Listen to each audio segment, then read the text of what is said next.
Y tres.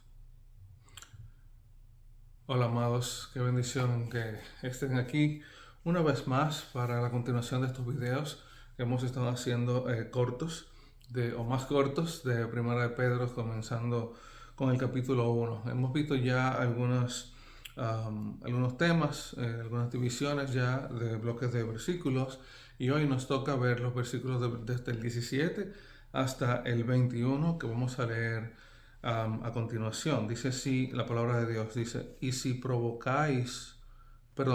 invocáis por Padre a aquel que sin acepción de personas juzga según la obra de cada uno, conducíos en temor todo el tiempo de vuestra peregrinación, sabiendo que fuisteis rescatados de vuestra vana manera de vivir, la cual recibisteis de vuestros padres, no con cosas corruptibles como oro o plata, sino con la sangre preciosa de Cristo, como de un cordero sin mancha y sin contaminación, ya destinado desde antes de la fundación del mundo, pero manifestado en los postreros tiempos por amor de vosotros, y mediante el cual creéis en Dios, quien le resucitó de los muertos y le ha dado gloria, para que vuestra fe y esperanza sean en Dios.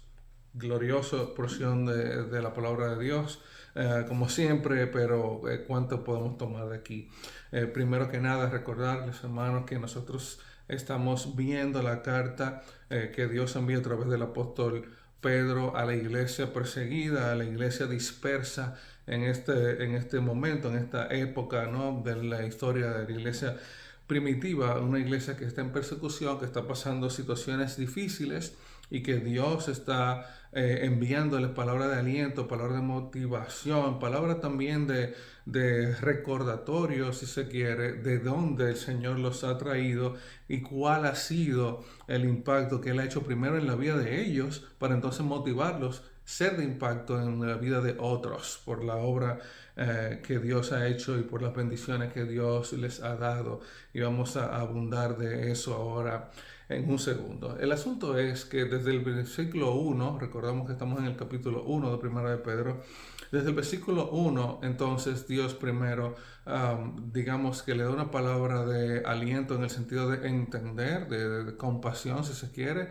Yo entiendo la situación que estás pasando, pero desde el principio le dice: recuerda que yo estoy contigo, recuerda que yo soy el Dios que te ha bendecido, que te ha salvado, que te ha dado a Cristo como vía digamos, de restauración de una relación correcta, apropiada, sana conmigo, dice Dios. Y en todo el capítulo sigue reiterándoles ánimo, y también no solamente ánimo, pero también enviándoles, recordándoles que ellos tienen también una tarea de bendecir a otras personas donde van. Y de hecho, el resultado de todo este proceso, que podría parecer difícil, doloroso, y que lo fue en cierta medida, pues termina siendo de mucha bendición para la iglesia y para la historia de la iglesia, pues el evangelio se expande al mundo conocido. Entonces, para entrar directamente en detalle de los versículos que estamos viendo en este momento, quiero resaltar, mientras vemos los versículos, resaltar algunos términos que el autor utiliza que debería llamar nuestra atención. Lo primero es que él comienza con una condicional, y él dice: y si invocáis por Padre. Si ustedes invocan a Dios, ¿ok? Si lo invocan, y la invocación llama mi atención porque no es un término ligero, sino que implica que ciertamente ellos tienen no solamente una fe sólida, importante, sino que el deseo de estar constantemente en comunión con Él. O sea, este término aquí no implica sencillamente que de vez en cuando yo hago una oración. Este término está queriendo implicar la idea de que ellos están buscando, están no solamente teniendo un frío contacto, espiritualmente hablando, con Dios, sino que le están buscando. Entonces Pedro dice: si ustedes invocan al Padre, a aquel que hace sin acepción de personas justicia según la obra de cada uno, entonces recuerda que de acuerdo a la obra de cada uno de nosotros, lo que nosotros merecemos es juicio, es castigo por nuestro pecado. Dice: si tú invocas a Dios por Padre, condúcete en temor todo el tiempo, todo tu tiempo en este mundo, en esta peregrinación. Una vez más hay tanto que tomar de aquí. Pero él dice, condúcete primero en temor, y dice temor todo el tiempo. ¿Por qué en temor? Y me llama la atención el término temor aquí, porque realmente si hay algo que se ha perdido en la historia de la iglesia, y sobre todo en estos últimos tiempos, décadas que estamos viviendo, es el concepto de Dios como digno de nuestro temor reverente. Hoy en día la imagen que queremos proyectar en la iglesia muchas veces es más de un Dios amigo, de un Dios atento y deseoso de simplemente responder peticiones, y no de un Dios soberano, de un Dios que se respeta, de un Dios que no tiene igual y que no necesita a nadie porque Él es perfecto y por ende completo en sí mismo. En nosotros debería haber un sentido de temor a Dios, porque si hay algo de lo que Dios nos ha librado por los méritos de Jesús, es justamente de su ira, es justamente de la manifestación de su justicia, de la manera en como nosotros debíamos recibirlo, de no ser por la obra de Jesús, por interceder por nosotros, ¿cierto? Entonces, no deberíamos nosotros en ningún momento perder de vista el hecho de que Dios es glorioso, y como glorioso Dios es todopoderoso, y como todopoderoso es digno de ser temido, no solamente en un sentido de respeto. Temor significa respeto. No solamente eso, es que Dios es el único, como dice la palabra en otro momento, es el único que tiene la capacidad no solamente de destruir mi cuerpo, sino que inclusive de enviar mi alma al lugar de tormento eterno. O sea, Dios tiene un nivel de poder que debería motivar en nosotros ciertamente confianza, ciertamente amor, ciertamente paz, porque estamos de su lado. Sin embargo, no deberíamos perder de vista que Dios es digno también de nuestro temor reverente, y por ende manejarnos delante de Él y para con Él, y a partir de allí, con respecto a los demás, con temor, con cierto sentido de honra con respecto a Él, porque Él la merece. Él es digno de nuestra sobriedad, que es otro término que utiliza Pedro también. Él es digno de que nosotros nos acerquemos a Él de una manera sobria, respetuosa, que le honre, que le venere a Él. Y todo eso parte o es tocado por este concepto de temor. Entonces debemos conducirnos, dice Pedro, con temor todo nuestro tiempo, todo el tiempo de nuestra peregrinación. ¿Y qué es una peregrinación? Sino un proceso de avanzada que es temporal, porque el que es peregrino es porque sencillamente no pertenece al lugar en el que está. Entonces Pedro nos recuerda que somos peregrinos, que debemos temer al Señor, y que a pesar de nuestros pecados, el Señor, entonces, porque Él no hace excepción de personas, Él nos ha alcanzado y podemos llamarle Padre por los méritos de Cristo, que vamos a explicar ahora, o que Él explica ahora en un sentido. Entonces debemos recordar, antes de pasar al siguiente versículo, que nuestra vida aquí, y por ende también nuestra pena, nuestra situación difícil, nuestra prueba, es temporal. No hay mal que dure 100 años. Eso es algo que es constante en el recordatorio del Nuevo Testamento y de toda la Biblia con respecto a nuestros momentos de prueba. Nosotros somos peregrinos. Esto no va a durar para siempre. La situación difícil que ellos están atravesando es corta. Así como la vida en este lugar también es corta. Y nosotros hemos sido bendecidos porque si hay algo glorioso que hemos recibido es la promesa de vida eterna y vida eterna en Él. Entonces, esto es corto. Debemos invertir nuestro tiempo y manejarnos con respecto a Dios con temor, con conciencia, conducirnos, manejarnos de esta manera y recordar que fue Él quien nos salvó a nosotros, que fue Él quien obró para que nosotros seamos rescatados. Entonces, dice el versículo 18, de nuestra vana manera de vivir. El versículo 18 comienza diciendo, sabiendo. No puede haber una experiencia de salvación sin que haya un ejercicio intelectual. Nosotros necesitamos saber y poder reconocer que hay una obra que fue hecha en sustitución por aquello que nosotros merecíamos. Nuestro pecado debía ser juzgado y para ello hubo una obra sustitutoria.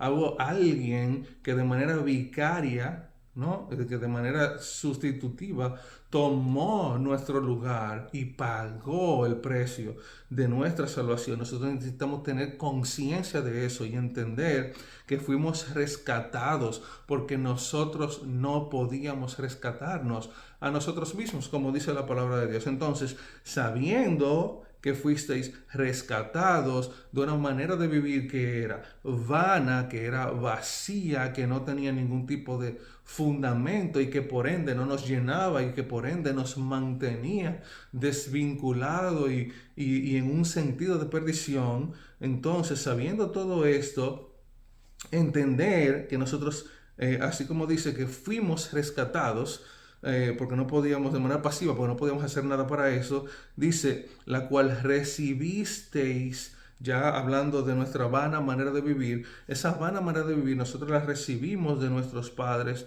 la aprendimos, la llevamos con nosotros, porque inclusive en pecado, dice la palabra, que hemos sido concebidos, pero hemos sido rescatados. Y ese rescate viene entonces no con cosas corruptibles, como esa vana manera de vivir en la que andábamos, no como el oro, no como la plata, no son cosas necesariamente que hoy en día podemos tocar o algo así. Nosotros hemos sido rescatados, dice el versículo 19, con la sangre preciosa de Cristo.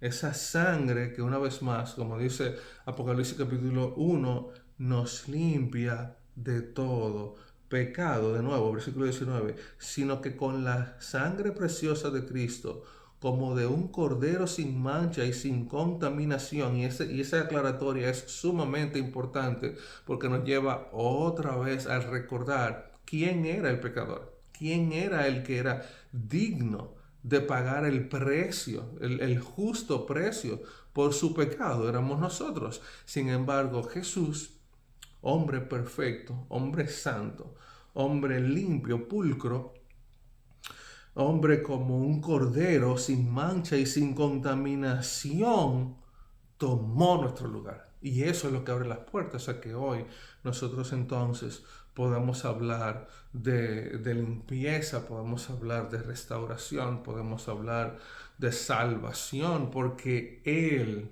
tomó la cruz y no nosotros. Entonces, dice el versículo 20, que ya la venida de Cristo ya estaba destinada desde antes de la fundación del mundo, pero fue manifestada en los posteriores tiempos por amor a nosotros. ¿Recuerdan en una ocasión anterior, en otro video, cuando hablábamos de aquellos profetas y hombres de otras épocas que hablaron de la venida del Señor, del reino y todas estas cosas? Si no pudieron verlo, ellos pudieron hablar de todo esto, pero no lo vieron, no pudieron palpar al Señor, no pudieron realmente verle andar, pudieron hablar de esas promesas porque obviamente las recibieron como revelación del Espíritu Santo. Sin embargo, anhelaban y murieron anhelando ver aquello de lo que tanto habían recibido. Sin embargo, para nosotros el Señor nos guardó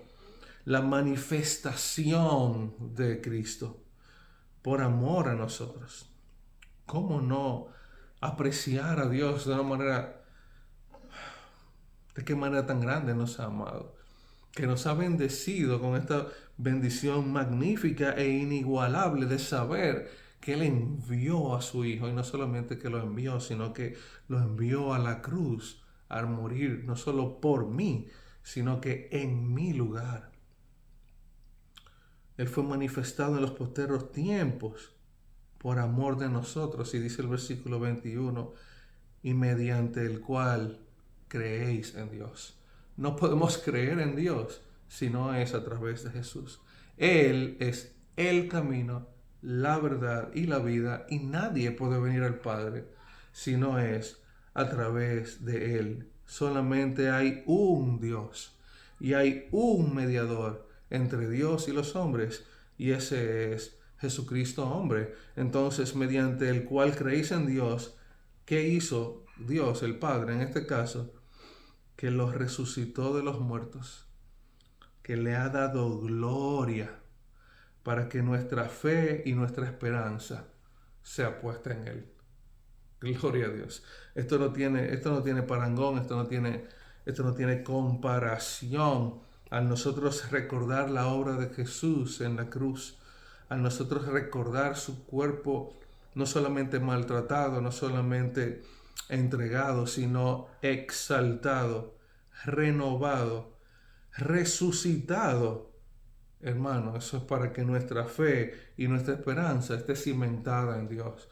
Porque una vez más, si Dios tuvo la capacidad de darle vida a Jesús al tercer día, Él tiene la capacidad para darnos vida a nosotros independientemente de donde nos encontremos. Muchas veces nosotros evaluamos las cosas desde un punto de vista, de nuestra experiencia, de nuestra percepción. Sin embargo, Dios es un Dios que no conoce límites, que no tiene un punto de debilidad y que no se sorprende por nuestra experiencia de vida. Nosotros vemos en la Biblia hombres que fueron asesinos, hombres que fueron corruptos, hombres que estuvieron perdidos en cosas negativas de todo tipo, y sin embargo Dios obró en la vida de ellos. Los limpió, los restauró, los sanó, los levantó y los usó con poder para su gloria. Qué bendición será en tu vida y en la mía cuando nosotros nos despojemos y nos depositemos en las manos de ese Dios glorioso para que haga su obra y continúe haciendo su obra, y nos use a nosotros para eso, porque Él quiere, porque Él así lo anhela, porque Él encuentra placer en no solo restaurar a sus hijos, sino en también usarlos para a través de ellos demostrar su poder y su gloria a muchos otros más. Esa es mi oración en esta noche, que el Señor nos despierte respecto a la importancia de nosotros entender su palabra, que si nosotros invocamos el nombre del Padre, lo hagamos entendiendo que Él ha hecho una obra poderosa y gloriosa en nosotros, entendiendo que debemos conducirnos en temor delante de Él y recordando que el tiempo nuestro aquí es corto y que muy pronto estaremos con Él, sabiendo también, teniendo conciencia de lo que Dios ha hecho para que nosotros podamos vivir con esta esperanza, y cómo nuestra salvación tiene un precio muy alto que fue pagado en la cruz del Calvario.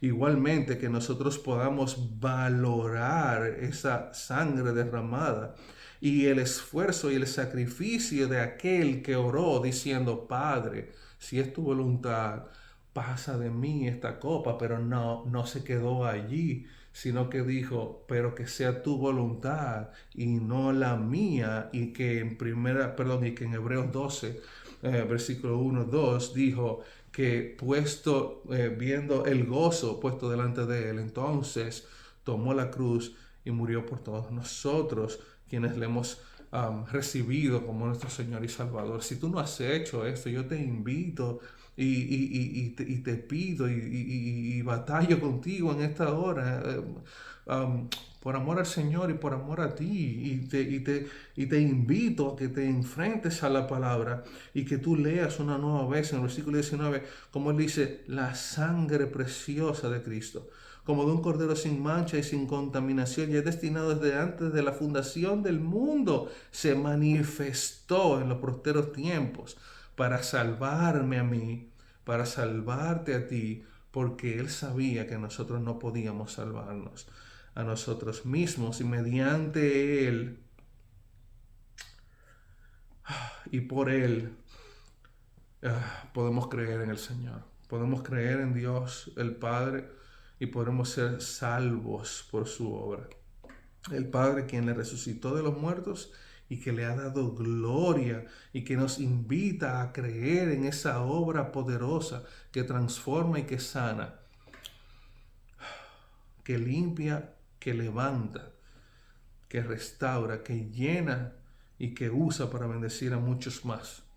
Y cuando nosotros nos ejercitamos en eso, que no es solamente espiritual, que no es un elemento religioso, que es algo de conciencia, como él dice, y que es algo en lo que nosotros podemos pensar y meditar y recordar el fruto de eso, según la segunda parte del versículo 21, es que nuestra fe y nuestra esperanza en Dios se cimenta y por ende crece y por ende somos bendecidos. Si tú no conoces del Señor, una vez más, yo te invito a que leas esta palabra, a que medites en lo que hemos hablado y que tú puedas entender y despertar a la realidad de que Dios quiere obrar en tu vida, Él quiere salvarte, Él quiere sanarte, Él quiere bendecirte, al punto que envió a su Hijo a morir en la cruz del Calvario para crear un medio por el cual tú puedas ser salvo de tu pecado y limpio de toda maldad. Vamos a orar. Señor, gracias por tu palabra hermosa. Gracias, Señor, por tu porción para nosotros en este momento y en esta ocasión, mi Dios. Y gracias, Señor, porque tú nos recuerdas cuán grandes cosas tú has hecho para alcanzarnos, cuán grande es el impacto de tu llamado y de tu bendición, cuán grande es el precio que se ha pagado por nuestra salvación y cuánto amor ha tenido el Hijo, quien vino a pesar de saber lo que haría y se sacrificó por nosotros en aquella cruz con tal de vernos salvos, Señor, delante de ti, Señor, y regalarnos la esperanza gloriosa de que muy pronto estaremos contigo, Señor. Alcanza al que no te conoce en esta hora, bendícelo, llena su vida, su mente, su corazón de ti, Señor, y despierta en todos nosotros un temor reverente que procure glorificar tu nombre y vivir vidas que sean dignas de ti, Señor. Te lo pido, mi Dios, en el nombre de Jesús. Amén.